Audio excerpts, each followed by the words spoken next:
बिना प्याज रसुण रे प्रस्तुत आज लंच पोटल गोटा भजा जह्नी तावा भजा डाली मिशामिशी तरकारी आउ आंब।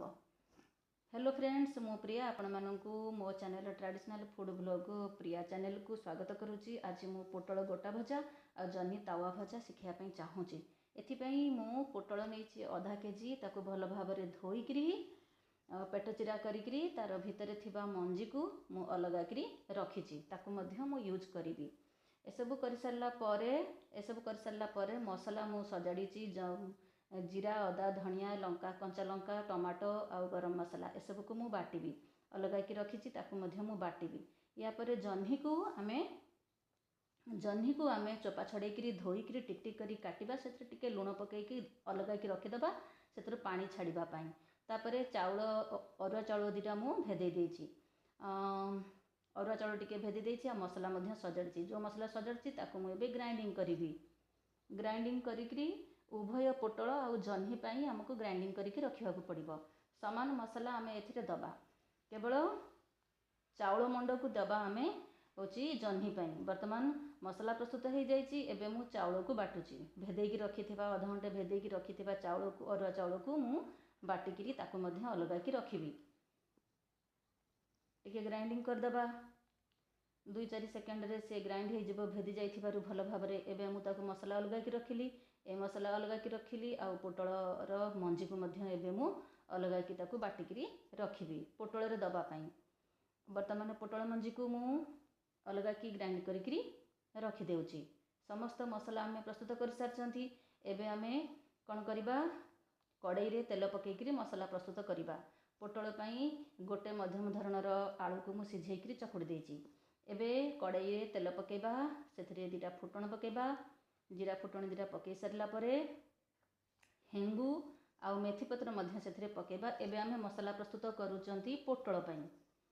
हेंगू आउ मेथी पत्र टिके फ्लेवर भल आसीबो सेथि पई पकई दबा। तापरे जो मसला बाटिकी रखिचंती सेथिरु किछि आमे पोटल पई किछि आमे रखिचंती बाटिचंती चाउल रे जह्नी पई।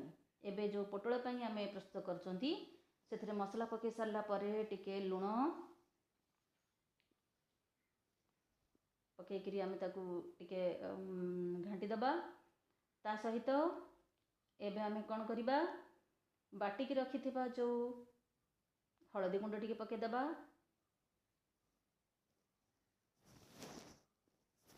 लंका गुंड टिके पकई दबा। जतिकी राग आपणकर दरकार सेतिकी लंका आपण गुंड पकेबे। कंचा लंका बटा हेची तेणु बेसी लंका गुंड पकेया दरकार नहीं। जदि लंका न खाइबे तो न पकेबे। एबे आमे बाटिकी रखिथिबा पोटल मंजी को मध्य सेथिरे आमे मिक्स करिबा। भल भाव रे आमे ताको मिक्स करिबा जेमिति पोटल मंजी रे थिबा पानी अंश मरि जिवो। सेतिकी समय पर्यंत आमको कम फ्लेम रु टिके मीडियम फ्लेम को करिबा। करिगिरी गैस को ऑन करिकी ताको सुखा सुखा टिके करदबा। एबे जो आलू आमे सिझेइकरी चकटिकी रखिचंती, गोटाए मात्र आलू अध केजी पोटल पई सफिशिएंट, ताको मध्य आमे मिक्स करदबा। भल भाव रे मिक्स कर देइकरी मसला प्रस्तुत करिबा पोटल पई। एबे आमे पोटल रो जो पेट चिरचन ता भितरे किछि किछि पुरेइकरी कंप्लीट करिबा। सबु पोटल रो पेट भितरे आमे होची ए मसला को भर्ती करदबा। कर सारला परे आमे ताकू कड़ाई रे पुणी भाजिबा। लास्ट पोटल रहिला एई भली भाव रे पोटल भितरे आमे समस्त मसला को सेट करदबा। एबे आमे कड़ाई रे तेल पकेइकरी मीडियम फ्लेम रे रखिबा गैस को।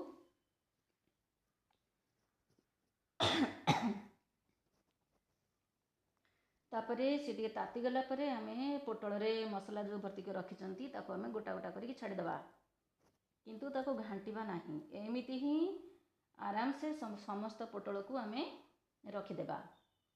आ टिके लुण ऊपर आमे छिंची देबा। मसला रे ऑलरेडी लुण पड़ीची तेणु अधिक लुण पकेबा नाही, अल्प टिके लुण पकेइकरी ढंके देबा। एबे गैस को टिके हाई फ्लेम रखिबा। आउ एपटे जो आमे लुण देइकरी रखिचंती जह्नी ताको टिके चकड़ी दबा।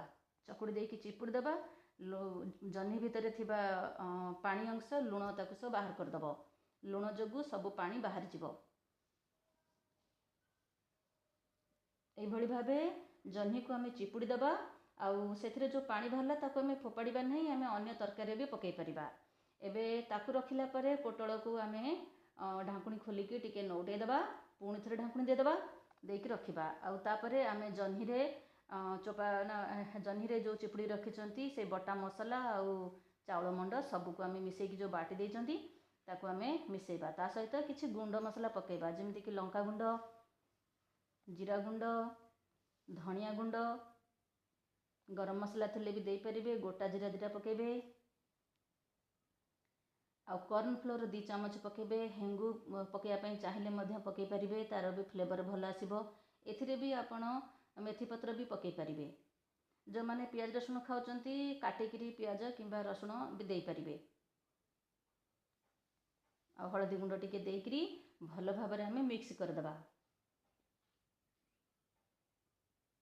ଭଲ ଭାବରେ ମିକ୍ସ କରିକିରି ଆମେ ତା'ର ଗୋଟେ ପେଷ୍ଟ ବନେଇ ଦେଉଛନ୍ତି। ଏବେ ଆମେ ତାୱାରେ ତେଲ ପକାଇକିରି ତେଲକୁ ଚାରିଆଡ଼େ ଆମେ ଟିକେ ସ୍ପ୍ରେଡ୍ କରିଦେବା। ତାୱା ଭଲ କି ଗରମ ହେଇଯିବ, ତେଲ ଟିକେ ଚାରିଆଡ଼େ ହେଇଯିବ। ଏବେ ଆମେ ସ୍ପୁନରେ କ'ଣ କରିବା, ଯେଉଁ ମସଲା ପ୍ରସ୍ତୁତ କରିଲେ ଜହ୍ନିର ତାକୁ ଆମେ ବରା ଭଳିଆ ଗୋଟେ ଚାମଚ କିମ୍ବା 2 ଚାମଚ ନିଜ ପସନ୍ଦ ହିସାବରେ ଯେତେ ବଡ଼ ସାଇଜ୍ କରିବା ପାଇଁ ଚାହିଁବେ ବରା ଭଳିଆ ତାକୁ ସବୁ ତାୱାରେ ଯେତିକିଟା ଧରିବ ଆମେ ସେତିକି ପକାଇବା, କିମ୍ବା ଗୋଟେ ବଡ଼ ପିଠା ପରିକା ବି କରିପାରିବା।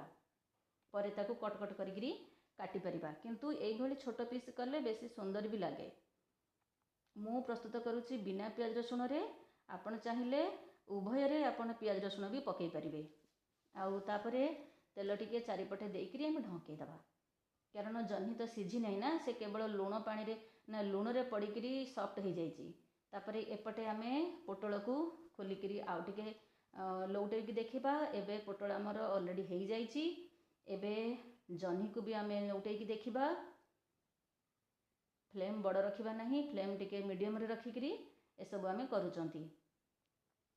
এইଭଳି ଭାବରେ ଆମେ ତାକୁ ଲେଉଟେଇ ଦେବା।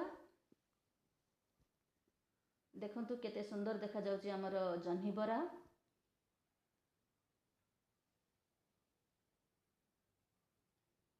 फ्रेंड्स, जदि आपको मो भिडियोटी भल लगे आप लाइक शेयर करेंगे आउ कमेंट भी करेंगे, मो सहित जोड़ी रहे। देखंतु मोर खाद्य प्रस्तुत हो जाइए लंच पई, भात डाली आउ पोटल गोटा भजा ता सहित जह्नी गोटा भजा। एबे आमे परसी देबा। Thank you.